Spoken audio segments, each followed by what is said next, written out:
Buenas, ¿se escucha bien?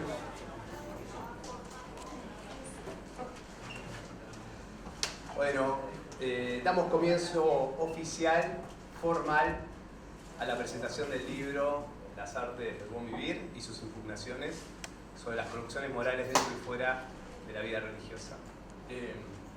Y bueno, estamos muy contentos, la verdad, por estar acá, por poder presentar el libro a fin de año con gente querida. Y bueno, quería empezar con algunos agradecimientos. No sé si está de luz por algún lado. Bueno, en primer lugar agradecerle a los asistentes por poder venir un día como hoy. Quería agradecer también a Lucía por toda la gestión de este lugar, de este espacio de Abra Cultural, que la verdad que es precioso. Y muchas gracias por gestionar este espacio. Y bueno, también muchas gracias a Anabela, el seguir por venir y filmar, y bueno, después lo difundimos en las redes. Y bueno, y un agradecimiento especial, y sobre todo a los presentadores, a Fortunato Manimachi, a Gabriel Noel y a Ezequiel Safferstein. La verdad que muchas gracias por la buena disposición, por la calidez y por la generosidad que supone en un punto aceptar, presentar un trabajo, que te llegue, leerlo, sentarse, marcarlo, preparar una presentación. La verdad que eso es tiempo, que es lo que menos tenemos, porque la vida académica está atravesada por 1000 actividades. Entonces hay algo de aceptar presentar un texto que tiene que ver con la donación de tiempo, y bueno, y eso es un montón y se agradece mucho. En este sentido, también un agradecimiento especial en esta clave de la generosidad para César, que está ahí, el público. Muchas gracias también. César escribió un prólogo muy lindo para el libro, un prólogo que se mete con los problemas centrales del texto y que dialoga con los autores. Un prólogo lleno de detalles, de reflexiones, de insinuaciones, para leer con cuidado. Entonces también muchas gracias, César, por eso. Entonces, bueno, se trata de un libro atravesado por la generosidad de los otros. Así que quería empezar remarcando esto y señalando 2 o 3 cosas en relación al libro como proyecto. El libro es un libro colectivo que está vinculado a un PICT. Es un orgulloso resultado de un PICT. Digo orgulloso resultado porque ustedes, como saben, los PICT son una línea de financiamiento que se interrumpió. Entonces tiene que ver con un paradigma y un modelo de la ciencia que está en crisis, que se está rompiendo, y que va a cambiar la forma de trabajar.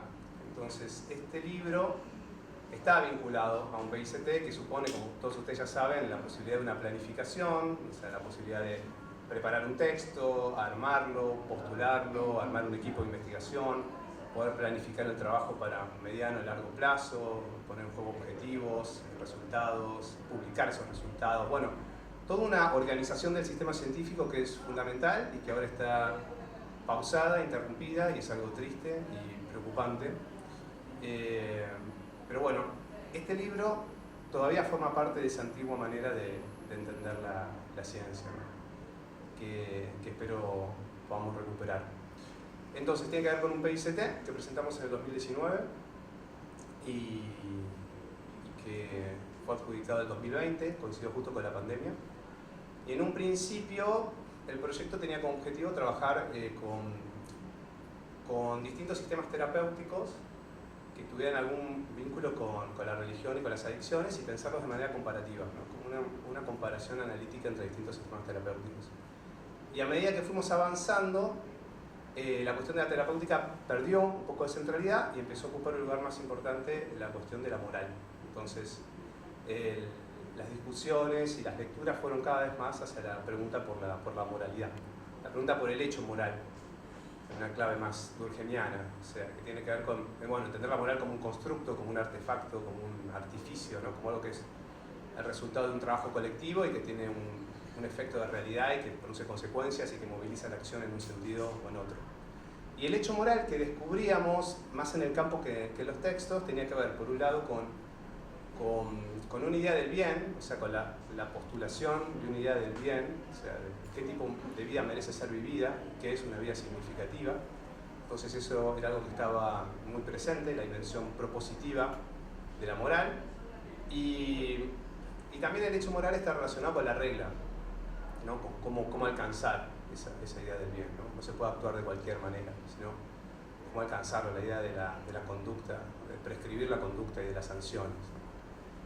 Entonces, a medida que fuimos avanzando, explorando un poco las distintas dimensiones del hecho moral, aparecían tres dimensiones que fueron planteadas un poco en la introducción, que tiene que ver, en primer lugar, con que nos encontramos en los distintos casos de estudio con la importancia clave de los profesionales del arte del buen vivir. O sea, ese lugar de los especialistas, ¿no? Los que construyen argumentos, y enunciados y símbolos y sistematizan una imagen del mundo en relación a lo que significa una buena vida. Si bien esa distancia entre el ego y el especialista se acortó, porque las tecnologías permiten la construcción de nuevos lugares de enunciación y nuevas formas de autoridad, todavía existe, ¿no? Y hay un mercado competitivo entre los profesionales de la buena vida.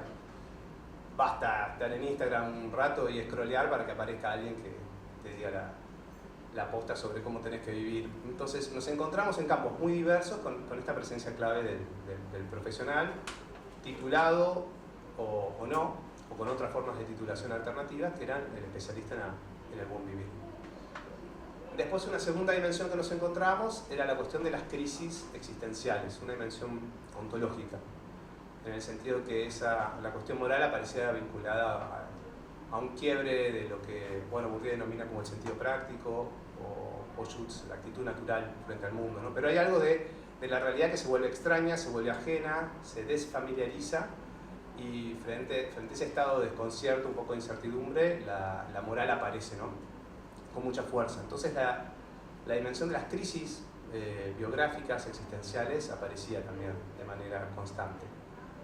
Y una última dimensión, y con esto ya termino, tiene que ver con la producción de un antagonista, ¿no? O sea, también el hecho moral está fuertemente vinculado a la producción de un adversario, ¿no? De una figura opuesta. Así como está la idea del bien, había una simbólica del mal muy potente, bajo la axiomática puro y impuro, ¿no? Entonces, el mal está tematizado desde ese lugar, desde la contaminación, el peligro, la ambigüedad, ¿no? Entonces, el analizar el hecho moral era también conocer estos procesos de construcción de adversarios, ¿no? De manera permanente. Y acá la moral aparece como un proyecto desordenado, pero con una orientación fuerte en esta dirección. Entonces, estas tres dimensiones, la de los profesionales del arte del buen vivir, las crisis existenciales, la producción de adversarios, aparecen, ¿no? Con distintos énfasis en los trabajos y en campos muy diversos, porque el libro incluye campos vinculados, por ejemplo, al periodismo,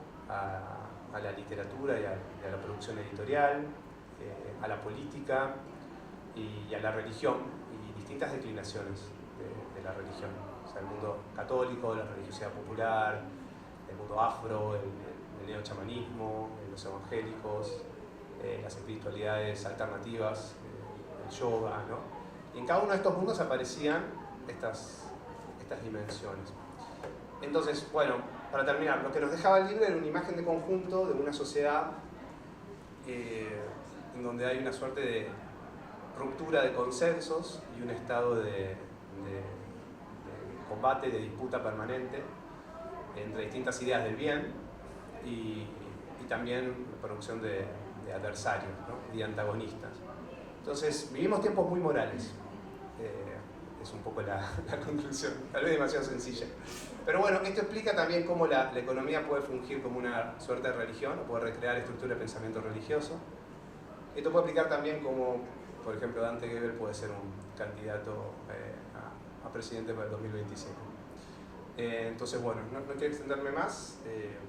Les agradezco mucho por estar acá. Y no sé quién quiere seguir, quién quiere empezar.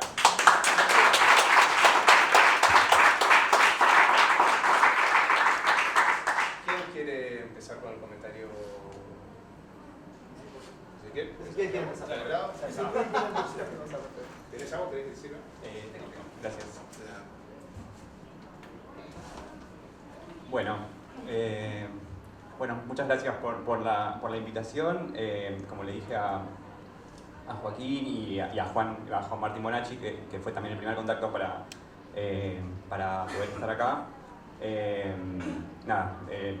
Ya va a ser trillado, pero cuando me invitaron a presentar un libro sobre religión, dije, bueno, ¿qué puedo decir? O de un grupo que estudia religión, porque después ya, adentrándome en el texto, me encontré con mucho más que eso.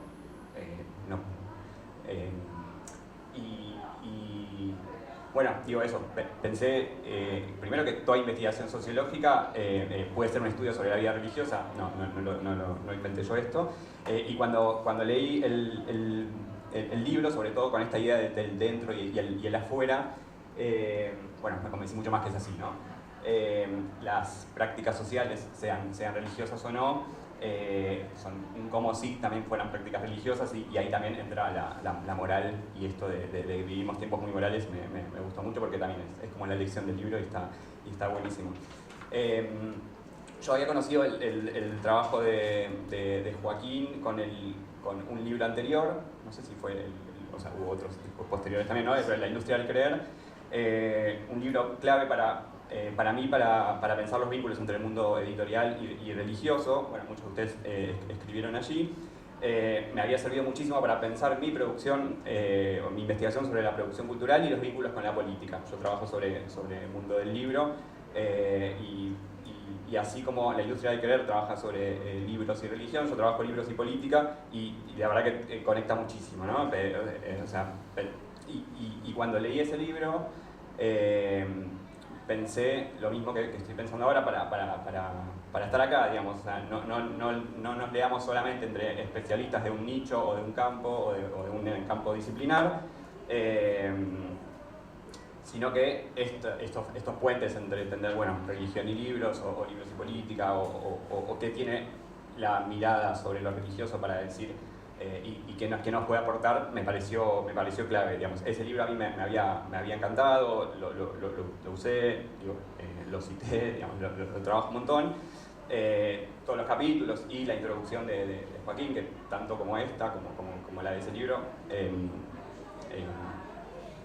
me parecieron súper iluminadoras, sobre todo para esto, para salir de los nichos. Nosotros la semana pasada con nuestro equipo organizamos el coloquio argentino de estudios sobre el libro y la edición, un coloquio que podríamos decir de nicho, pero que se fue ampliando y tuvo 200 personas. Fue el mismo día también de una actividad que se dio en el Volta, donde algunos de ustedes estaban. Y bueno, es eso, es también hablar entre nosotros, entre nosotros, y poder salirse de la idea del nicho me parece que es clave, ¿no? En esa investigación, en la de la industria del creer, el ecosistema editorial que conecta autores, mediadores, públicos, no se enfocaba tanto sobre públicos, pero sí para pensar esta idea de campo, o de ecosistema, o de espacio social, en donde la vida sagrada, profana, política o militante también pueden intervenir.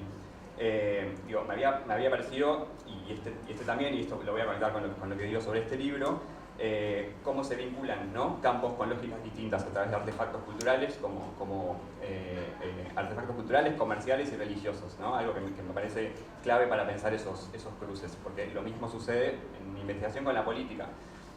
Un libro que es un bien simbólico, cultural y a la vez mercancía puede intervenir sobre la lógica política, en quienes los escriben por su intervención pública, en quienes los editan por las operaciones editoriales que implica publicar un libro en determinada editorial o en determinado momento o en determinado catálogo, y por quienes lo leen, que hacemos nuestra vida con libros, los usamos para pensar, para argumentar, para posicionarnos, etc. Entonces, la investigación que estoy tratando de terminar ahora sobre sobre libros, autores, editoriales y públicos, lectores de las derechas radicales, el concepto de cultura material que se trabaja en ese libro, que se trabaja acá, en las investigaciones que hacen ustedes, me ha servido muchísimo para pensar los vínculos entre los agentes, qué les pasa a las personas con los artefactos culturales. Por ejemplo, no sé, yo trabajo sobre el libro negro de la nueva izquierda, un libro que es clave para muchos jóvenes que se formaron, se posicionaron, y un libro que los ayudó a iluminarse con respecto a su posición ante la vida, digamos. Bueno, un libro que marcó un antes y un después para los autores que son Agustín Laje y Nicolás Márquez, pero también para muchos jóvenes, ¿no? Que es decir, bueno, Laje dice en ese libro lo que yo sentía y no sabía cómo expresar, ¿no? Y bueno, hay muchos, muy similar a lo que puede pasar con un libro religioso o con libros de superación personal, de autoayuda, como los que trabaja, por ejemplo, Guillermo de la Cruz en su capítulo, y las editoriales que trabajan Juan Martín Bonacci también en el suyo, ¿no? Digo, ese libro, el libro negro, no me voy a detener mucho en eso, pero sí me sirve también como para conectar un poco esta investigación, esa investigación de la industria del querer, con pensar los artefactos culturales, la cultura material y la vinculación entre productores, mediadores y consumidores, receptores, lectores, compradores de libros. Digamos, bueno, los libros se compran, se leen, se ostentan, se pueden comprar pero no leer, pero no importa eso, pues sí, todos hacemos lo mismo también, o sea, tenemos muchos más libros de los que vamos a leer algún día. Pero el artefacto cultural importa, ¿no? Entonces también desde esa perspectiva más pragmática me parece que estas investigaciones son sobre lo religioso, pero también sobre lo social, en definitiva, son súper importantes, ¿no? Y bueno, sobre esta idea del buen vivir, me aportó a mí personalmente un mundo nuevo, digamos, aristas distintas a temas que quizás podía conocer, como son los trabajos de Juan Bonacci, porque lo conocía y trabajo con él, digamos, sobre el mundo editorial de la nueva era. Bueno, el trabajo de Micaela también sobre Jorge Lanata, o sea, soy amigo de los dos, entonces ya conocía mucho su trabajo.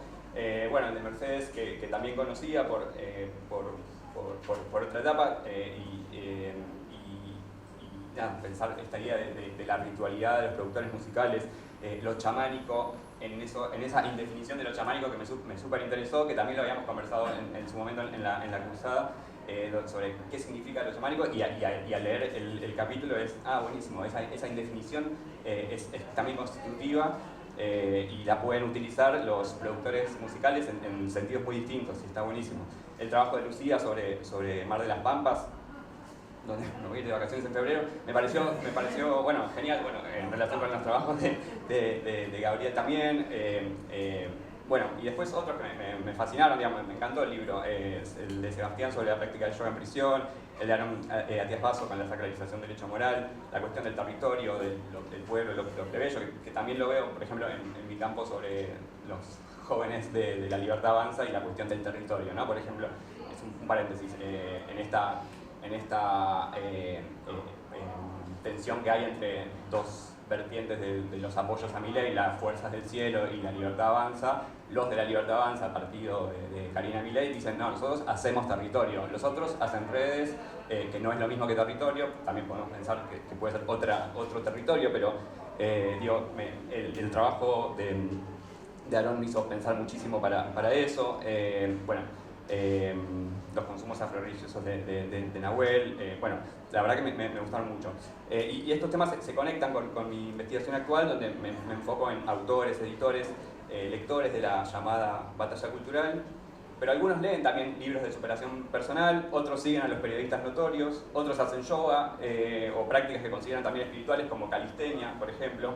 En las entrevistas que voy haciendo. Otros son editores de libros de superación personal y también libros de derecha, como la editorial Hojas del Sur, que es la que publica a Laje y publica no sé, la biografía de Maravilla Martínez o de Cachito Vigil, o de pastores evangélicos, digamos, toda esta idea de la superación personal, que nos permite también ver un catálogo que puede parecer como difuso, heterogéneo, pero que a la vez también hace sentido la construcción de un catálogo, ¿no? O incluso, no sé, la idea de que Agustín Laje, que estudia en la Universidad de Navarra, se encierra 8, o según jóvenes que entrevisto, dicen se encierra 8 horas a leer en un monasterio. Bueno, también esa idea de la vida religiosa está buenísima para pensar esto.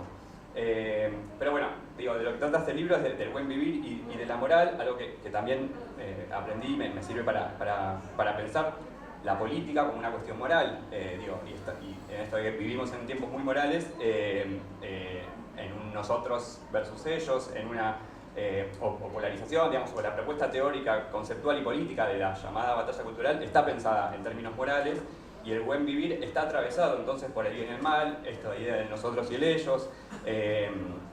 Incluso Agustín Laje hace poco presentó una investigación, no la publicó, pero sí la presentó, que hizo en su fundación Faro, para demostrar cómo las personas de derecha son no solamente moralmente superiores, sino más felices con respecto a la envidia, la frustración y el resentimiento por parte de la gente de izquierda.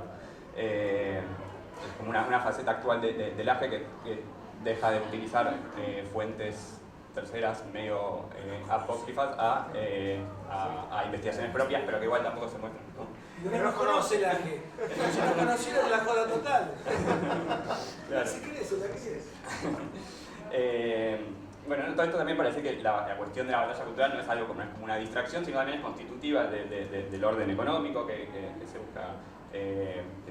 está implantando. Bueno, la idea de la revolución moral que implica la batalla cultural en pos, no sé, de una cultura de esfuerzo, la meritocracia, etc. Este libro nos aporta muchísimo para pensar tanto lo moral y lo moralizante, eso me encantó en todos los capítulos, y también la idea de eso, bueno, no sé, los que se van a vivir a Mar de las Pampas, desde una perspectiva moral y moralizante, no quiere que todo el mundo se vaya a vivir a Mar de las Pampas, pero la vida en comunidad funciona. Ahora, si la vida urbana, si todo Buenos Aires se traslada ahí, bueno, ya deja de ser algo tan divertido, ¿no? Bueno, todo esto para decir que los capítulos del libro abordan sujetos con los que podemos empatizar, o sujetos con los que podemos no empatizar, y la cuestión moral aparece y es constitutiva de un buen vivir, que es moral, moralizante, y lo vemos, bueno, en todas las carreras morales, las trayectorias que nos presentan estos capítulos. Quería también destacar esta idea que es una investigación empírica. Todos los capítulos tienen mucho trabajo de campo. Después me gustaría conversar con los autores sobre esas experiencias. No es un ensayo de opinión, no hay una postura tomada en función de las trayectorias presentadas. Los actores tienen mucho protagonismo, y eso hace, me parece, para mí también una buena investigación, ¿no? Basada en la perspectiva de los actores, que nos pueden decir, ¿no? Una reconstrucción de la moralidad y su racionalidad específica según los propios actores que la ejercen. Una investigación, bueno, publicada en un contexto muy difícil para hacer investigación. También destaqué esta idea no sé cómo van a hacer una próxima investigación, cómo vamos a poder hacer, no sé, ir a San Luis o ir o todo el trabajo de campo que pudieron hacer, vamos a ir igual. Bueno, lo tenemos que hacer de alguna manera, y bueno, me parece que esto da cuenta de la relevancia, la importancia de los proyectos PICT y que ahora están siendo desmantelados. No ahora, ya desde hace 1 año y medio, pero que ahora se termina de confirmar. ¿Y ahora qué tiempo es ese? Sí, claro, también. Bueno, también quería destacar el prólogo de César y la introducción, esta idea de construcciones artesanales de vida moral en una multiplicidad de escenarios, coyunturas y agentes. Nos permite entrar al libro y encontrarnos con lo que nos vamos encontrando en capítulos muy disímiles entre sí en cuanto a temas, pero que también con marcos teóricos diferentes. Eso también quería preguntarle sobre eso, sobre sus lecturas para el armado del libro. Me parece que está súper logrado eso, en su heterogeneidad también. Las introducciones de Joaquín, quería decir esto también, en ambos libros que leí, en La industria del querer y en este, son fundamentales para pensar un proyecto colectivo. Y recién en la presentación que hizo estuvieron dio cuenta, ¿no?, de eso. No presenta esta en particular, decíamos antes también, no presenta los capítulos en particular, pero sí hace una conceptualización que nos permite entender el libro y enmarcarlo, aun cuando los capítulos no necesariamente sigan el mismo marco conceptual, pero sí, bueno, con algunos conceptos claves, ¿no? Y sí transversales. Quiero destacar el plus de esta introducción porque ordena, sirve como una guía de lectura. Y es un gran aporte a la teoría social también, me parece, basada en datos de una investigación colectiva. La verdad que está buenísimo ver el funcionamiento de un equipo conceptuado en este libro, en todos los capítulos y en esta introducción, ¿no? Y el prólogo también. De hecho, lo que deja el libro es la posibilidad de pensar el buen vivir y las carreras morales más allá de los casos, ¿no? Y la introducción nos permite también ordenar eso, aun cuando los casos son muy ricos. Entonces, bueno, no quiero extender mucho más, pero tengo 6 páginas y voy por la tercera, pero no la voy a leer todas, después conversamos, pero sí me parece que, clasificaciones, formas de comportamiento, costumbres, estilos de vida que podemos leer en estos capítulos, todos estamos atravesados por eso y hacemos de nuestras carreras una especie también de carrera moral, digamos. Vivimos en un tiempo muy moral. Entonces clasificamos, somos clasificados, instituimos, somos instituidos, creemos en lo correcto o lo mejor promovemos mantras éticos también, todos nosotros, y me parece que eso es una gran enseñanza también del libro para pensar nuestras propias trayectorias, ¿no? Digo esto, los que se mudan a Mar de las Pampas hacen de esa vida un horizonte, vivir afuera de la ciudad, la naturaleza, la conexión, el ritmo de vida más lento, sin que esto implique un cambio en los meses vacacionales, ¿no? Eso me parecía súper destacable. Pero no hay un espacio para que todos vivan en Mar de las Pampas. Bueno, lo mismo, la trayectoria de Lanata con el periodismo, de cómo se hace para ser un outsider del periodismo y hacer una trayectoria notoria, como la de Jorge Lanata. Bueno, siempre también hay una fuera de eso, o sea, no todos pueden ser Jorge Lanata. Entonces, esta idea de lo relacional me parece que es clave, ¿no? Otro aporte del libro, ya con esto sí voy cerrando, esta idea de volver a los clásicos. Me parece que también me encantó leer eso, me encantó leer a Durkheim, volver a Weber, autores que quizás por mi parte fui dejando de leer porque empezaba por esta idea de la especialización y en esos autores está todo, entonces está buenísimo. Eso me parece que es un libro que nos permite volver a los clásicos y a pensarnos desde ahí. Esta idea de los diferentes marcos teóricos, ya lo dije, y la idea de la producción al consumo. Es un libro que principalmente se ubica en una mirada sobre la producción, recién lo dijo Joaquín, y los capítulos así lo demuestran, pero creo que también a diferencia de la industria literaria, que lo era mucho más, digamos. Yo creo que acá hay más espacio también para pensar la recepción, porque todo esto para apuntar es también una mirada integral, que una investigación no siempre se puede y es muy difícil hacerla, pero mirar a los emprendedores morales, pero también a los consumidores de esos emprendedores morales me parece que aporta, y eso en muchos capítulos está, una mirada integral de la vida social, de los artefactos, los objetos y de estas carreras. Bueno, tengo más, pero no quiero pasar prisa. Gracias.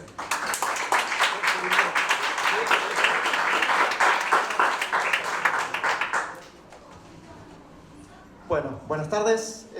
Comienzo por los agradecimientos de rigor que repito a Joaquín y a Lucía, que es la principal responsable de que yo esté acá. Así que las quejas a ella.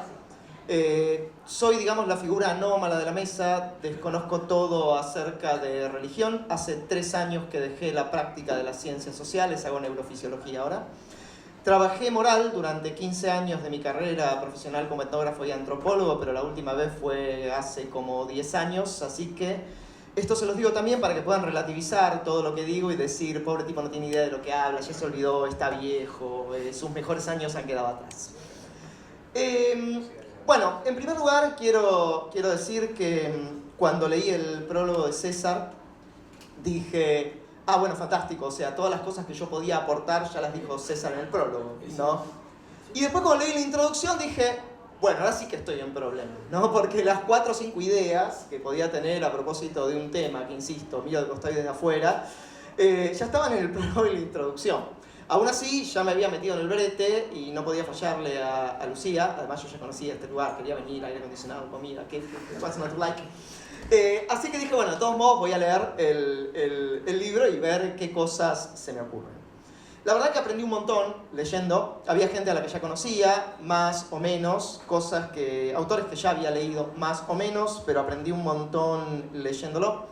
La verdad que Ezequiel me ahorró el trabajo de comentar el libro y los capítulos, más allá de que el libro, nada, hay que leerlo, se sostiene por sí solo. La idea es que si ustedes quieren de mí el resumen para después zafar en el examen, no lo van a tener. Así que simplemente voy a decir 4 cosas, son 4, ¿sí? No son 6 hojas, son solamente 4 cosas.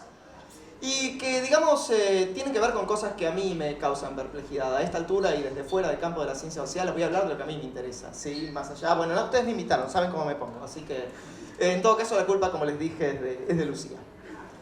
Lo primero que me causó curiosidad, visto, insisto, con una mirada un poco excéntrica del libro, es esa relación construida en el título por implicatura entre moral y religión. Esta idea de la moral dentro y fuera de la religión. Sí, obvio, ya sabemos que esto fue construido dentro de un PICT con un grupo que trabaja religión y que la inspiración original tuvo que ver con la sociología de la religión.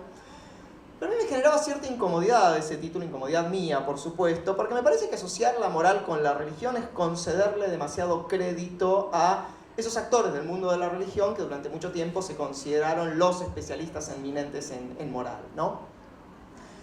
Y siguiendo, o sea, a ver, como deja en claro el propio libro, los emprendedores morales de la religión no son los únicos emprendedores morales que hay.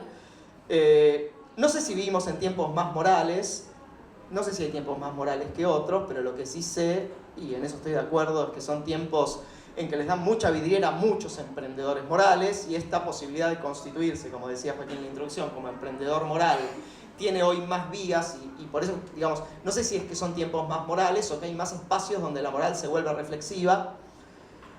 Pero para mí no hay a ver, mi experiencia como investigador de la moral hace mucho tiempo es que no hay un ámbito privilegiado de la moral. No lo hay, como no lo hay de la estética. Es decir, lo mismo que digo de la moral y la religión se puede aplicar de la estética y el arte. Y por el contrario, como nos lo enseñó Durkheim, siempre que se cita a Durkheim yo me emociono, hay que releer a Durkheim todos los días. La dimensión moral, y ya que estamos en la dimensión estética, es consustancial a la vida social y a toda la vida social, y no solo a la religión. La religión en todo caso es un ámbito particular de la moral y no a la inversa. Y por eso también me generaba cierta perturbación esa especie de oxímoron de sacralizaciones profanas, ¿no? Que es el título de la primera parte. Porque en cierto sentido esa idea de sacralizaciones profanas es como que refuerza de una manera irónica el pretendido monopolio de lo sagrado sobre la moral. La moral a veces tiene que ver con lo sagrado, pero en muchos casos, y el libro también lo muestra, la distinción sagrado-profano es irrelevante cuando hablamos de moral. Creo que asociar la moral, o sea, buscar la asociación entre la moral y lo sagrado nos pone en muchas ocasiones en el riesgo de sobresimbolizar, ¿no? Es decir, sacralizar indebidamente, ya sea retórica, metafórica o alegóricamente, esferas de la vida que no me parece que ganen en claridad por el hecho de ser sacralizadas. Esto en la antropología es un vicio de larga data, lo hizo Turner, el último Turner, ¿no? El Turner decadente. Lo hizo Gertz, etcétera, etcétera, construyendo como sagrado cosas que uno dice, pero ¿qué gano con llamar a esto sagrado? ¿Qué ilumina que sin ese concepto no puede iluminar? La moral es parte de la vida social ordinaria. Todo el tiempo estamos actuando moralmente, lo cual no quiere decir reflexivamente y no solo frente a lo sagrado. Esto lo dice muy bien la introducción de Joaquín, ¿no? Toda ética es una práctica, es una suerte de lógica del hacer, aunque, de nuevo, como ya escribí en más de una ocasión, no debemos exagerar su carácter sistemático. La moral no es tan sistemática como los emprendedores de la moral a veces nos quieren hacer creer. Y también, como también lo dice Joaquín, es una estética, es decir, un estilo de percibir. Al mismo tiempo, y como lo plantea la introducción de Joaquín, me gustó muchísimo, la ética plantea la pregunta acerca del valor, es decir, de la clase de vida que merece ser vivida, como también decía recién en la presentación.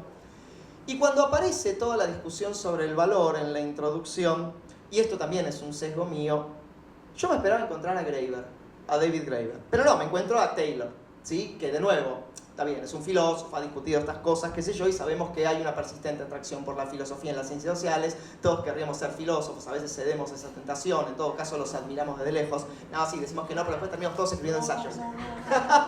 Bueno, pero digo, me causa a veces curiosidad también, y de nuevo visto desde afuera, cómo hay fronteras disciplinarias raras, ¿no? O sea, la antropología es como vecina de la sociología y viceversa, y no estoy criticando a los sociólogos, los antropólogos hacen exactamente lo mismo.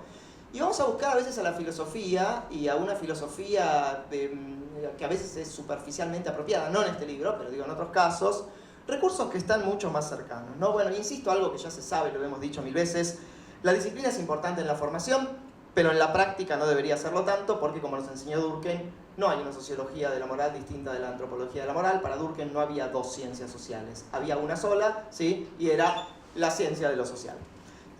Segunda cosa, una cosa que viendo de afuera me causó mucha perplejidad, mucha curiosidad, es hasta qué punto persiste en los modos, sobre todo sociológicos, de pensar la oposición tradicional moderno, y en menor medida su correlato, que es la oposición Gemeinschaft-Gesellschaft. Entiendo que son fundantes en la tradición disciplinaria no solo de la sociología y de todas las ciencias sociales, pero para mí son como una tentación a la que cedemos demasiado rápido como matriz de conceptualización o lectura, ¿no? Especialmente cuando la propia teoría nativa piensa en esos términos, en términos de esa contraposición. Y a veces pasa que justamente como resuena esa conceptualización nativa en nuestras propias tradiciones disciplinarias, a veces estamos muy al borde de comprar acríticamente objetos, sujetos o discursos hiperreales, es decir, que cumplen nuestras fantasías acerca de lo que deberían ser las personas que estudiamos. Ahí se juega, no voy a entrar en esto, digo, lo dejo como referencia, lo que Robben llama la seducción etnográfica. Y eso también se juega en la propia escritura en momentos en que resulta difícil distinguir la voz nativa del registro analítico. Hay veces en que justamente cedemos a la tentación de dejarnos convencer por nuestros nativos, ¿no? Y en lugar de mantener el condicional periodístico a la Clarín o la adverbiación, ¿no? Usando putativa tal cosa, ¿sí? Enunciamos las afirmaciones de nuestros nativos como si creyéramos en ellas. Hay que tener mucho cuidado porque que los nativos nos den la razón no debería ser objeto de regocijo, sino objeto de preocupación, ¿sí? Porque los nativos también nos leen y hay una gran posibilidad de que se construya ahí un cortocircuito metodológico donde nos devuelven lo mismo que nosotros pusimos ahí. Tercera cosa, ven que voy re rápido. Hay una cosa que me molestaba en su momento mucho de las ciencias sociales en general, ahora ya no me molesta porque no soy un científico social, no la practico, es algo que miro desde afuera comiendo pochoclo, que tiene que ver con que hay muchas veces, sobre todo en la retórica de las ciencias sociales, en el modo que construyen textos, un lenguaje que está a mitad de camino entre lo ordinario y lo técnico y que parece que presenta conceptos, pero no son conceptos, son cultismos, ¿no? Que parecen sugerir precisión conceptual, pero que no están definidos, ni teorizados, ni discutidos. ¿Vieron como cuando alguien empieza el CBC y aprende un montón de esdrújulas raras y se siente re científico social porque sabe usar palabras rarísimas? Bueno, a veces da esa impresión. Les digo a qué me refiero.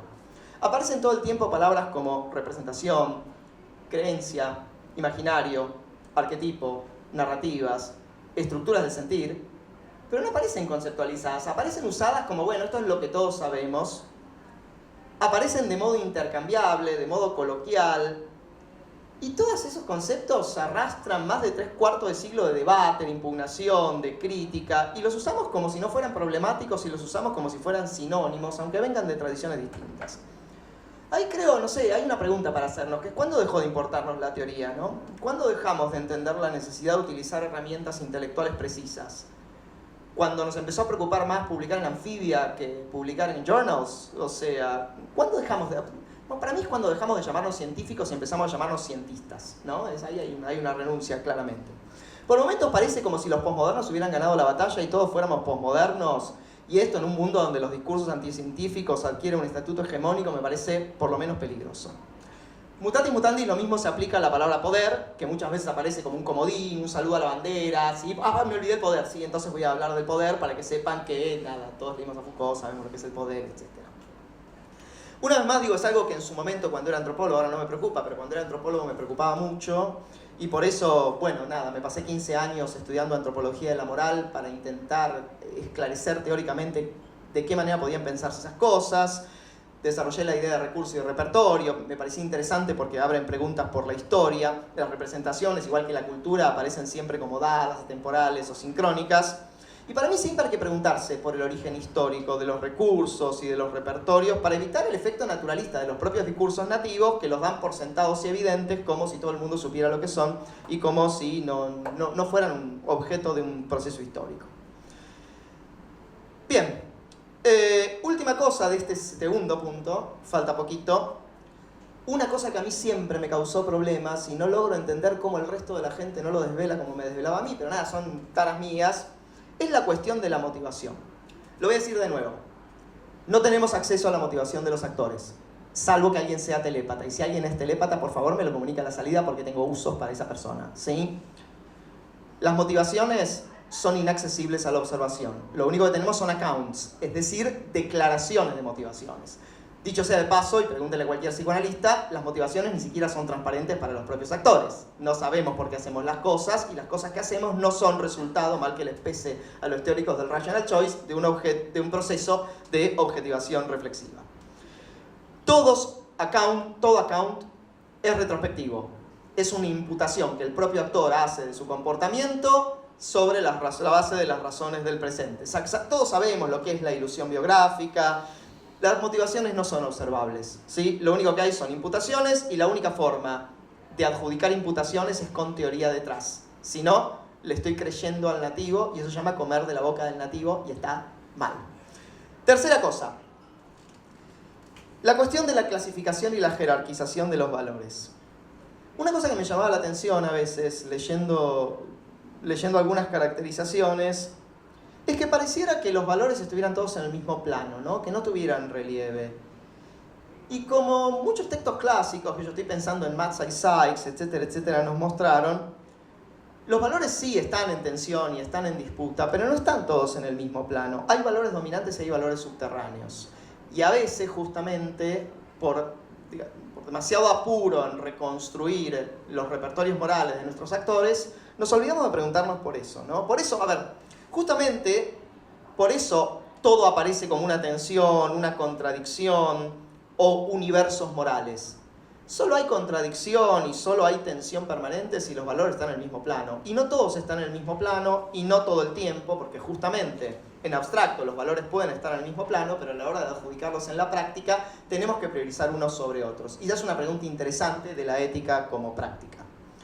Los valores juegan muy distinto en la conciencia reflexiva, es decir, cuando los pensamos en clave identitaria, que cuando los pensamos en la práctica y en clave de acción.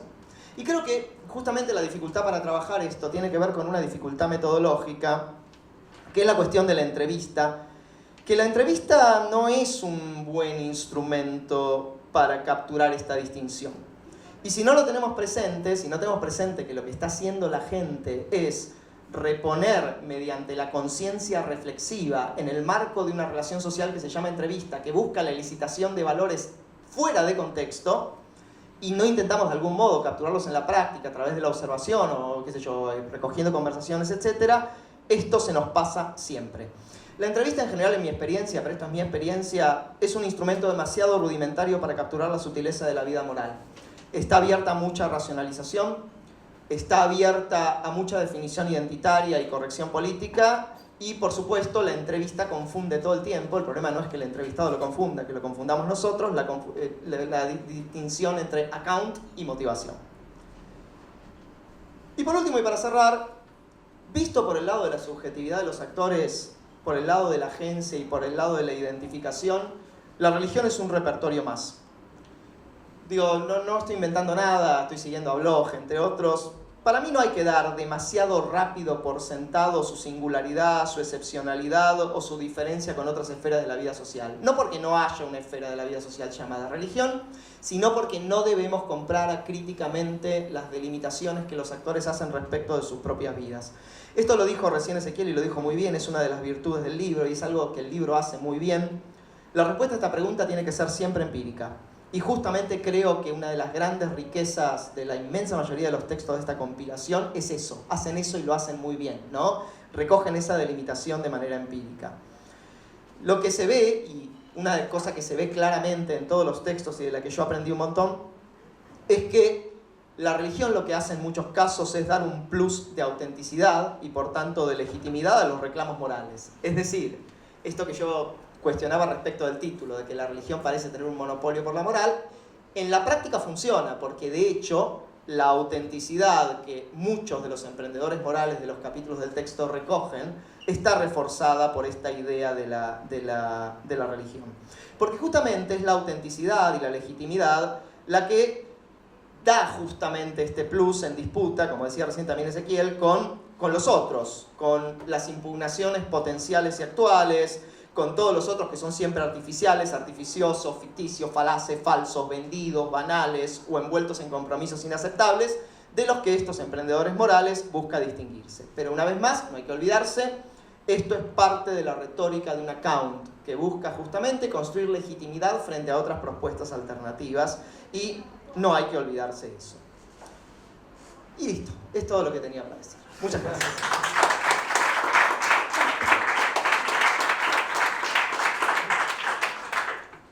Bien, gracias por las dos intervenciones.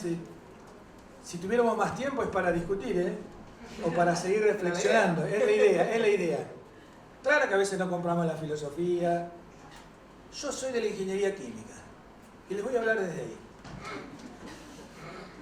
Y trato de combinar, trato de tradicional moderno, cuando habrá sido tradicional, cuando descubrí que uno decía los ingleses que andan con las cosas cortitas son modernos, y Homer dijo, no, hace 1000 años que lo usan.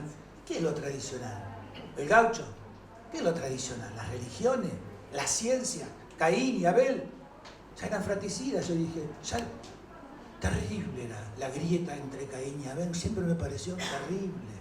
Y sigue hasta hoy esa misma grieta. Por eso me parece interesante historizar.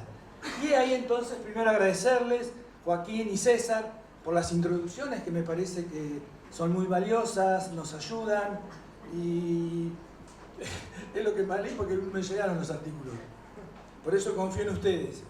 Pero los conozco y es un placer, voy a entrar de frente, es un placer este nuevo libro. Conocemos a Joaquín, a la mayoría de los que han escrito. ¿Por qué? Porque interroga, cuestiona, integra saberes, la antropología, la sociología, también la filosofía, porque están varios filósofos citados en los textos. Y cierto, con sus clásicos y la relectura de los clásicos. Y hoy diría la relectura de los clásicos, porque Durkheim, yo estudié en Francia, Durkheim, ¿cómo me aburría Durkheim? Porque trataba de entender la sociedad francesa, era Durkheim, era Bourdieu, por supuesto que era Merleau-Ponty, y por supuesto que era el otro que venía mucho acá, Turenne. Yo dije, qué bárbara la sociedad, ¿cómo entiendo la sociedad francesa? Pero después resulta que estudia la alemana, que ya no tiene nada que ver, es otra cosa. Max Weber, leído primero por los bárbaros mexicanos en el 1940, ni le había llegado la ética protestante y el espíritu del capítulo. Yo fui allá, pero yo llegué en los 70, ¿no? Los que no fuimos en los 70. ¿Y cómo? ¿No lo conocen? No, no lo conocían, porque por un alemán, déjate de joder con los alemanes. Es mi principal pelea. Yo soy alemán, no soy francés. ¿Cómo? El imperio, la esclavitud, la explotación, ¿dónde están? En Turenne, ¿dónde están en Goethe? ¿Dónde están en Max Weber? Cero. Cero. ¿Y por qué? Porque escriben desde los sectores que dominan esas sociedades. Y ese mismo desafío que tenemos nosotros ahora a partir de este texto. Por eso dije, me es un placer leerlo, porque bueno, explican, sí, yo vi lo que pasa en San Luis, lo que pasa en el conurbano, lo que nos pasa por ahí, que necesitamos conocer un poco más. Y ese conocer, insisto, creo, están las esferas de racionalización, por supuesto que están, pero no son las mismas de Pierre Bourdieu. Son las que tenemos que construir nosotros, aquí y ahora, y tirarlas para atrás. Será la misma. Entonces, ustedes saben, no, porque no tienen por qué leerla, no importa. La discusión entre Abelardo Ramos y Puigros. ¿Leyeron? No las leyeron, ni saben de qué se trata. No, Altamirano lo deben haber leído, aunque sea. No sé tampoco, porque Altamirano enseña en Quilmes. Y es era amiga de Beatriz Arro, y era del Partido Comunista Revolucionario. Esto que estudian ahora, no, nada que ver con esas cosas raras. Entonces digo, ¿por qué? Y porque me parece que ahí hay algo importantísimo a cómo está en el libro, y lo dicen tanto los dos prólogos, está situado. Yo pondría, hay que historizarlo, porque como dijo él también, los conceptos no son los mismos, no son los mismos. Estoy podrido de leer trabajos de 1890 que la clase media desapareció en Argentina. Y lo sigo leyendo hasta hoy. Mis amigos escriben, ¿vieron que está desapareciendo la clase media? Digo, sí, como en 1890. ¿Qué quiere decir? Los que escribían en aquel momento tenían esa idea que los migrantes primero venían y no estaban, y llegan y nos roban. ¿Vieron ese libro, el de la mala vida? Me parece interesantísimo, parece escrito mañana, no ayer. Y sin embargo, vamos a los clásicos que nos hablan muy bien de la revolución industrial, que nos hablan muy bien del capitalismo dominante y que nos hablan muy bien del capitalismo esclavista. Y eso hay que tenerlo en cuenta. Hay que leerlo, sí, porque hay que dialogar. Entonces, sigo con mis alegrías ahora. Es una alegría porque los que estamos en un grupo y vos ves que escribe uno, que escribe el otro, y hay nuevos, y sacan un libro, y en esta mierda que nos está pasando, porque ahora hay que hablar con malas palabras, porque si no, no te escuchan. ¿Ves la propaganda del canal? Tenemos pelotas. La Cristina, si tuviera ahí la Cristina Pérez, se pondría toda roja, porque si no, no te escuchan. Pero bueno, nada. Yo eso no lo sabía, no me preparé más. Nada. De ver a un equipo en estos momentos, como bien se dijo, de producción colectiva. Y esto sí que, al menos en nuestro pequeño grupo, siempre la idea de la experiencia colectiva, comunitaria, de producir en común, de discutir, de crecer, de no quedarse la figurita que es el gran jefe, el gran líder. Y por eso me gustó mucho cuando ustedes dos agradecen a... ¿no? Bueno, lo puse acá después, porque ahí está, a vuestra colega Ana Tilde. Me parece interesantísimo. Y acá parte de ese equipo están acá, seguimos como podemos, nos cuesta, lloramos, quisiéramos acompañar a tantos becarios y becarias, a los que no le alcanzan los salarios. Es tristísimo. Y es cierto, ahora vengo yo, me pongo. No creía que iba a pasar. Y ahí veo que tanto leer a Bourdieu, tanto leer a Durkheim, tanto leer a Weber, no me dejaron ver lo que se venía. O al revés, creer que ya nunca más. Entonces, buen vivir, mal vivir, me gusta a mí los continuos, continuamente, no comprar los pares binarios que acá se dijeron, pero ojo, esos pares binarios son muy fuertes. Y por eso cuando yo leía, decía buen vivir, mal vivir, ¿qué hay? Las impugnaciones, el adentro y el afuera, lo puro y lo impuro, pero ¿cómo no tener en cuenta que lo puro y lo impuro está desde el año bajo cero? Entonces, me pareció interesante. Ya me pareció interesante cuando vi la tapa. Ustedes conocen la tapa, ¿no? ¿De cuándo será esta tapa? Del siglo XIX. Sí, y le pusieron 1877. Yo dije, está bueno, hay que historizarles una tapa de 1877, que se supone que hable de las artes del buen vivir y sus impugnaciones, ¿no? Creo. ¿Quiénes serían los autores en el 1877 que trabajarían el mal vivir y el buen vivir? Siempre me quedan esas dudas. Algún día lo voy a estudiar y nunca llego. El agradecimiento a Murmis. Yo quiero una anécdota. ¿Se pueden poner anécdotas? Sí. Es lo que van a recordar. Es una anécdota. Le voy a contar una anécdota. 1998. Yo era decano de la Facultad de Sociales, esa cosa desastrosa. Y no sé por qué, unos meses antes, quedaba el 29 de junio, venite a presentar el libro de los orígenes del peronismo comportantiero. Bien, vino, llegó temprano. No había nadie. Acá somos una multitud. ¿Por qué? Porque ese día, a la misma hora, jugó Argentina-Inglaterra. Le digo, Murmis, ¿te querés ir? No, yo vine acá y quiero dar la conferencia. Él dando la conferencia, yo escuchándolo, los goles, 2-2, los penales. Y decía, Murmis, ¿te das cuenta de lo que estamos perdiendo? No, yo vine a dar una conferencia y la voy a dar. Bueno, después me conté que hemos perdido, ganaba 4-3. Festejé. Pero tenía un Murmis. ¿Sería de mal vivir? ¿Sería de buen vivir? O él creía que tenía un compromiso, aunque no hubiera persona, tenía que dar su conferencia. Bien, ni me acuerdo de lo que habló él. Pero sí me quedó eso. Es decir, momentos históricos, personas frente a los acontecimientos. Entonces, el buen vivir era el que estaba fuera de la facultad en ese momento, ¿no era? ¿Vieron Marcelo T., el aula 100? Es el buen vivir. Y nosotros dos tarados ahí adentro y éramos el mal vivir. Si alguien decía, hay que ser tarado para estar ahí con la Argentina y los penales y no te divertís. Bueno, no me divertía y entonces paso al otro tema. Entonces, ¿dónde seguimos? Disculpen, porque yo tengo unos cuantos anotados, ¿dónde los hice? Qué mala. Bueno, sigo. Dejo en todo paso la primera parte que sí me encanta, el tema de la sacralización, el carisma, muy bien, hablar de la vedette política de un intocable hasta hace poco como era la Nata, los voy a leer esos artículos y me parecen muy bien, me quedo con la idea de los emprendedores, qué tema, y de la moral.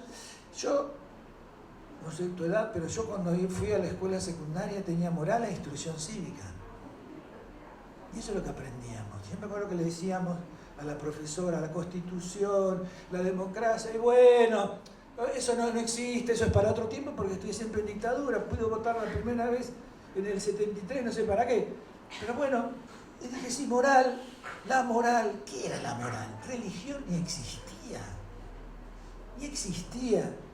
quiere decir, en una pequeña ciudad existía, pero como vida privada, para la vida de las personas.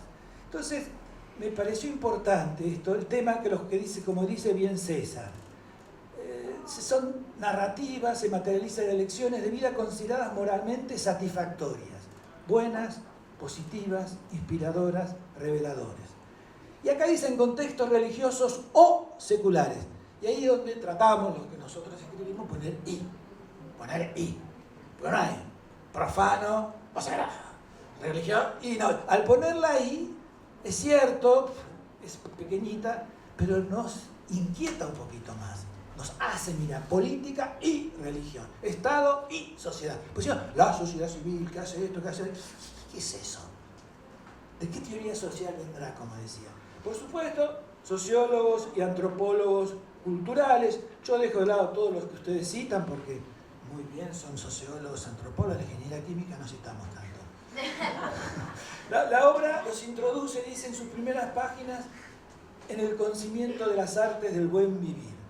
Y aquí un chiste. El prólogo 1 dice, habla fulano, habla mengano, nos explica lo que hace cada uno. El prólogo 2 dice, este libro es excepcional. No te dice desde el primer momento que escribe cada uno. Sí, es fantástico esto, hay que leer a los dos. ¿Y con quién me quedaré? Porque el otro prólogo dice que justamente el valor es no decirte. Pues es aburrido que vos lees un libro y ya te dice, este dice este. Pero bueno, en la vida, así es la vida, uno las construye, qué sé yo. Entonces, una praxis o empresa moral orientada, es cierto, a definir, ya me voy a quedar con esto, disputar y dramatizar nociones y prácticas sobre el bien. Esto avanza después, me parece interesante lo que sigue diciendo César, el buen vivir en contextos de acciones concretas y situados en la Argentina contemporánea. Y acá sí viene un poquito lo que nos dice el compañero, colega, camarada, persona. Argentina contemporánea, y quizás hay que datarla un poco más, ¿no? Datar un poco más nos ayuda, porque nos exige un poquito más del momento histórico que está en disputa, cuánto hay de rechazo. Sabemos tanto cuánto hay de reproducción, de continuidad, de ruptura, pero nos pone un poquito, ¿no? No es lo mismo el 55. Cuando a mí me dicen ahora, vieron los jóvenes, no supieron lo que pasó hace 10, 15 años. Yo no tenía ni idea de lo que había sido el 55, si mi familia así. Y de repente aparecí 3 años después, éramos todos peronistas. ¿De dónde habíamos mamado? Si no habíamos vivido nada de todo eso. Es decir, cambios sociales más amplios, no solo en Argentina, quizás en otros países, quizás un barbudo como el Che Guevara, la Revolución Cubana, Vietnam, qué sé yo, alguna canción, a mí me encanta Quijote Revival, yo me llamo Fortunato, entonces ¿cuál era la mía preferida? Fortunate Son, ¿no? Yo decía, fíjate cuál era Fortunato que era, igual nada. La moral no habla de lenguaje, y así aquí me gusta, el lenguaje de la moderación, sino del exceso. No, filosofía para Goley. ¿Serán los barrocos? William Blake. las críticas al barroco que se hizo en América Latina y en todo, por el exceso, y todo, van a esas iglesias en México, acá mismo, ese barroco, ignorante, qué sé yo, que no supo capaz de captar la modernidad. Discusión, insisto, entre Abelardo Ramos y Puigros. Bueno, ¿qué es el exceso? ¿Cómo caracterizamos el exceso? Y ahí me parece importante esa pregunta. ¿Un exceso dirigido a la simulación de un orden? Sí, pero al mismo tiempo impugnación de un otro. Acá entramos entonces, otra vez. Hablo de algo, pero impugnarlo. Es decir, el acto, el habla de decir, afirma y al mismo tiempo niega. Y aquí, claro, acá es el investigador, que tendrá que ver cómo hace, si con entrevistas, observación o lo que quiera, de ver en ese momento histórico, cuando se hace, qué impugna, qué valora y quizás que la próxima entrevista tiene algo distinto. El proceso de la afirmación moral se despliega una dinámica de antagonismo, confrontación e incluso hostilidad. Es cierto. A mí me gustó, no le voy a leer, la militancia es sacrificar tu vida personal por el pueblo. Dije, soy yo. O sea, lo que yo me creí. Pero bueno, voy a leer el trabajo y saber qué dice, qué sé yo. Pero sí cito, definir un arte del buen vivir implica entonces señalar recíprocamente los peligros que encierra el desconcierto de mal vivir. Esta es la impugnación fundante que habilita toda empresa moral, estética, política y religiosa. Acá van tan todas juntas. Es cierto que el buen vivir, ojo, si alguien lee, cuando lo lea, no sé, la editorial, van a decir, esto hablan sobre Bolivia. ¿O no? ¿No es sobre Bolivia? ¿Dónde se hizo el buen vivir? Se hizo famoso. Somos el buen vivir. Lo pusieron en la Constitución. Después descubrieron que la Constitución de Estados Unidos hablaba también de la felicidad. Pero no importa. ¿Será eso? Entonces, yo me acuerdo, es un tema que me interesa porque la vez pasada leía al camarada Xi Jinping que dice, porque el buen vivir de América Latina es lo mismo que el Ubuntu africano. Entonces fue a buscar Ubuntu, que es la naturaleza, la necesidad colectiva y no el individualismo. Y decía Xi Jinping, nosotros también tenemos un Ubuntu en China que es el Xi. La armonía, el equilibrio y la gran armonía para la humanidad, Datong. Yo dije, bueno. Se ve que la próxima hacemos un estudio comparativo de buen vivir por todos lados y por ahí sacamos algún dinero y alguna empresa nos ayuda. De los chinos. Quizás, qué sé yo, le decimos, aprendan nuestro vivir. Bueno, sí creo, como termina acá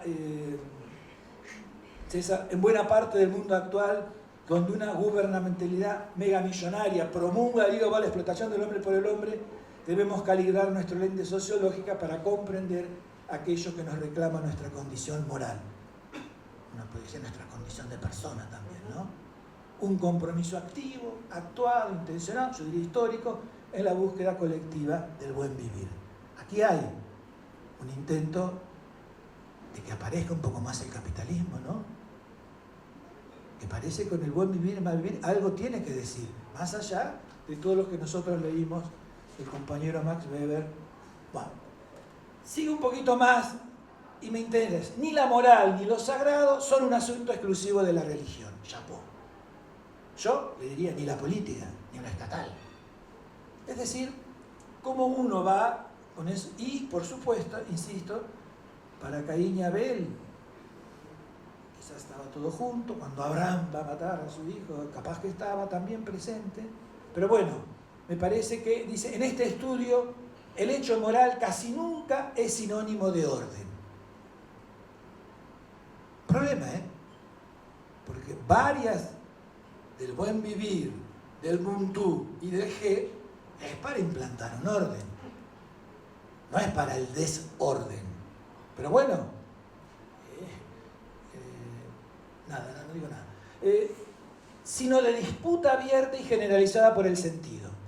Aquí también, otra vez nos abrimos a un tema importantísimo. ¿Qué sentido los actores, actrices le dan a su accionar? Es una pregunta constitutiva de las ciencias sociales, e insisto, de ciencias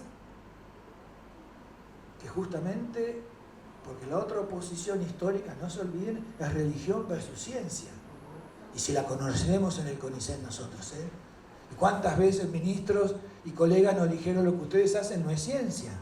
Es teología, es moral, es sentido, cuando 2 más 2 nos dan 4. Las formas de vida social, y esta es una bien, ¿quién no lo diría?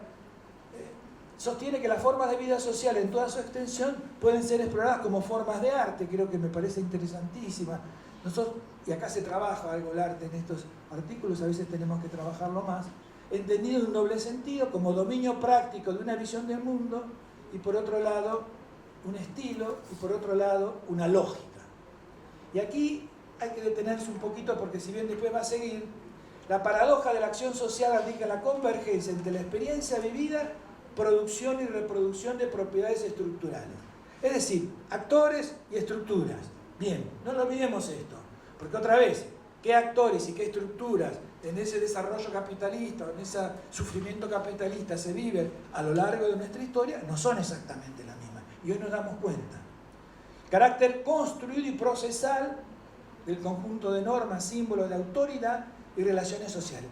Esto a mí me parece interesante. Esto pero se lo voy a dejar después para el final, que no me olviden. Esto de lo institucional y los especialistas como los encargados de construir, sea el orden que sea o el caos que sea. Es decir, toda moralidad tiene una racionalidad específica. Es cierto. Pero cada una de las esferas de racionalización tiene una racionalidad específica. Y en estos últimos tiempos, no lo dijeron acá, pero esto es racional, esto es emocional. Ahora somos todos emocionales. No se dejen caer en esa ingeniería que te dice que es emocional. Entonces vienen los que estudian ahora la emocionalidad biopsicosocial, qué sé yo, qué cosas raras. No. Bueno, me parece.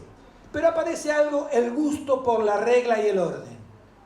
Lo voy a dejar casi para el final esto. El gusto por la regla y el orden. El problema de la obediencia y la autoridad. Entonces vamos con Charles Taylor, lo voy a dejar porque no me quiero meter con los amigos de ustedes. ¿Por qué te reís? No, nosotros lo tenemos a Taylor, pero por el otro lado, por el lado de la secularización, qué sé yo. Bueno, sí me gustó este otro, acá otra advertencia en el trabajo de Joaquín, de César también. Es un tema que lo estuvimos charlando mucho este último tiempo, sobre todo nosotras las feministas, sobre el paradigma del reconocimiento y el paradigma de la redistribución. Está puesto en una nota esto acá. Sin embargo, a mí me parece central esto. Es una de las críticas que hoy se nos hace, es una de las discusiones que estamos teniendo entre políticas o valores o estudios del paradigma del reconocimiento y el paradigma de la redistribución. No son lo mismo. Si no son lo mismo, desafío para los ingenieros químicos de ver cómo están. Sigo esto, los profesionales, las clasificaciones y la potencia axiomática, me parece interesantísimo, la moral, dando vuelta en todos estos problemas, y aquí sí me voy a detener un poquito más. La segunda dimensión, dice, es la orientación teórica que demanda el conocimiento experto de los profesionales. Como hemos visto, esa dimensión teórica es variada, ¿no? Hay distintas, algunos la agarran más, otros la agarran menos, y acá sí yo quiero una discusión ahora. Suele intensificarse en contextos de crisis.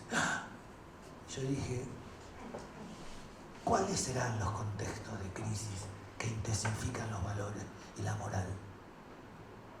Lo del 55, cuando nos bombardearon, la dictadura, cuando 30.000 detenidos, desaparecidos, cuando salimos a la calle, muchos colegas de mi facultad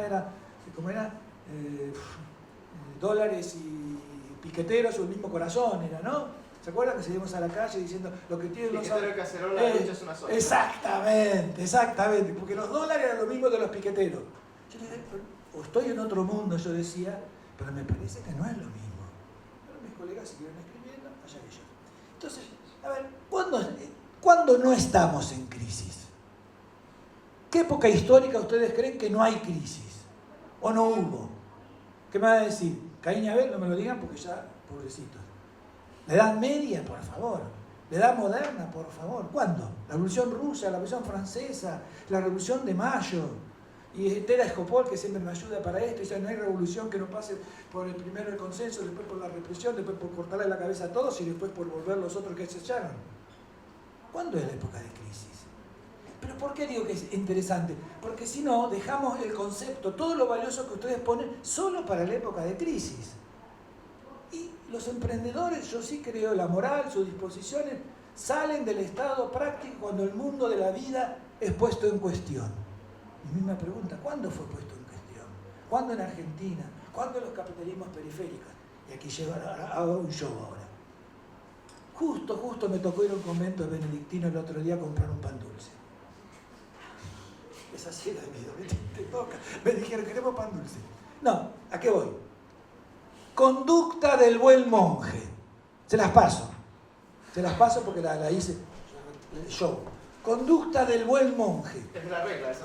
Obvio. ¿De qué año? 1100. No.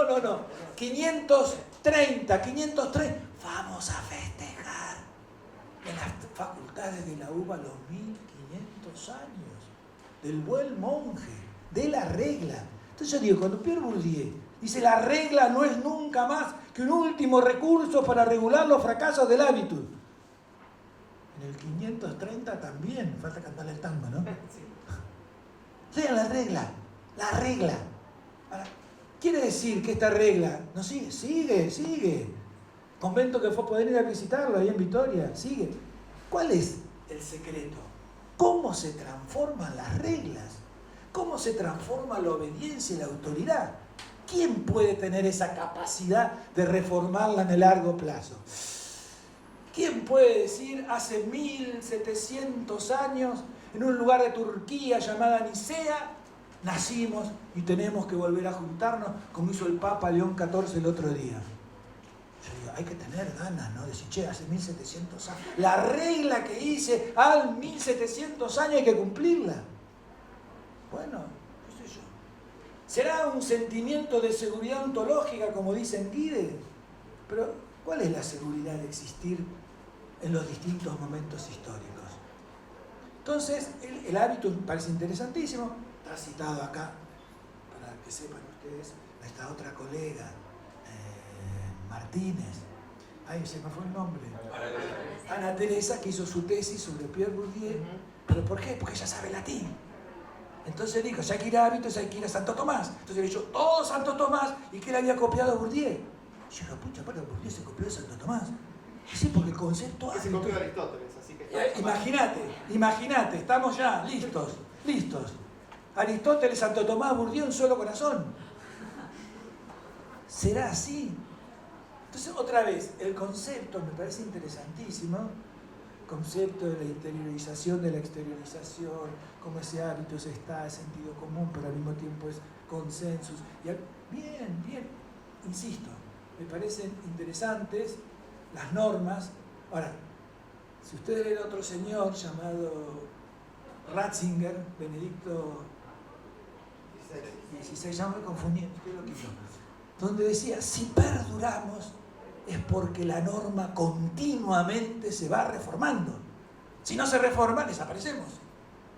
Somos los mismos, y bueno, hay que inventarlo, pero él dijo otra cosa, que siempre que te reformes en el buen camino.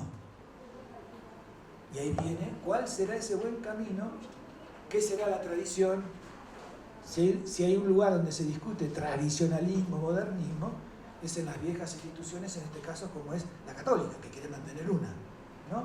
Bueno, y termino entonces porque me parecía el hecho moral. En el libro surge un número de casos de trayectoria, no, esto lo voy a dejar.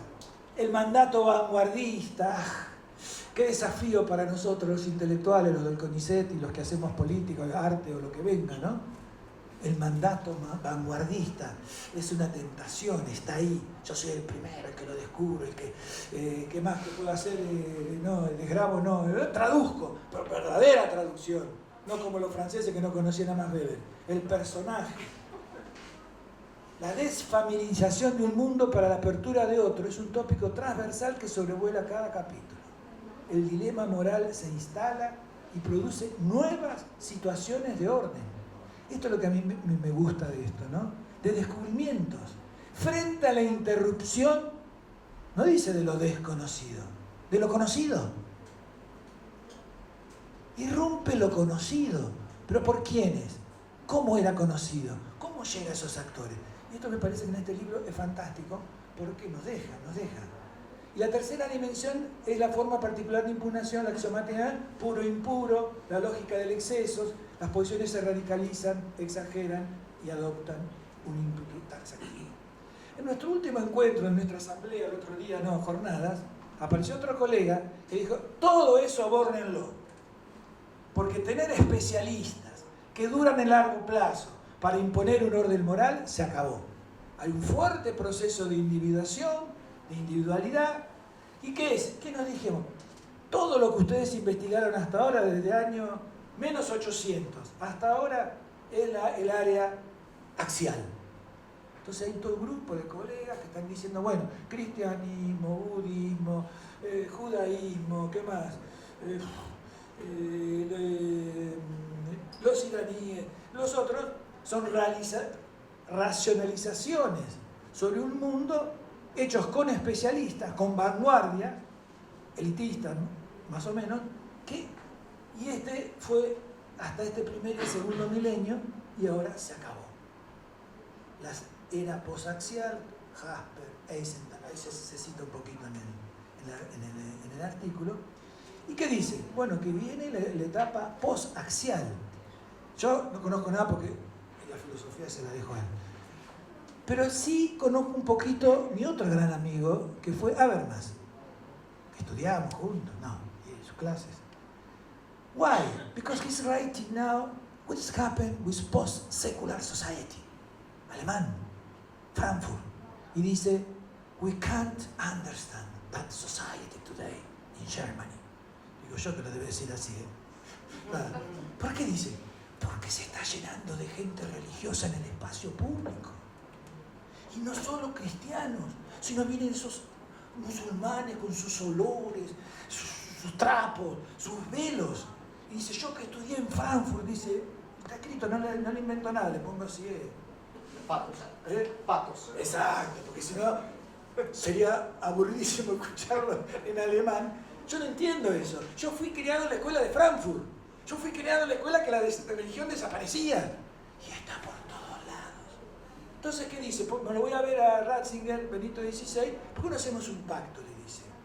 Yo pongo los científicos, vos ponés para hablarle con esos bárbaros, que usted es religioso, yo no soy. A los bárbaros hay que hablarles desde otra religión. Claro, difícil, porque en Europa resulta que ahora esos islámicos y esa religión es nuestro principal enemigo. De científicos, de no científicos, de marxistas, de leninistas, de lo que venga, ¿no?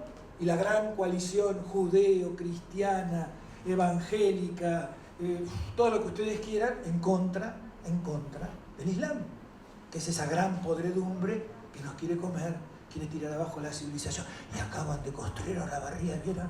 Una mezquita. ¿Saben, no? En Olavarría construyeron una mezquita.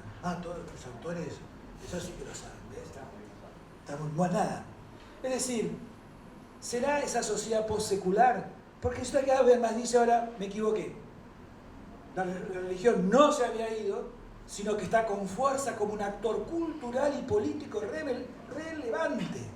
No solo en el espacio privado, no solo en el espacio de los movimientos, sino en el Estado.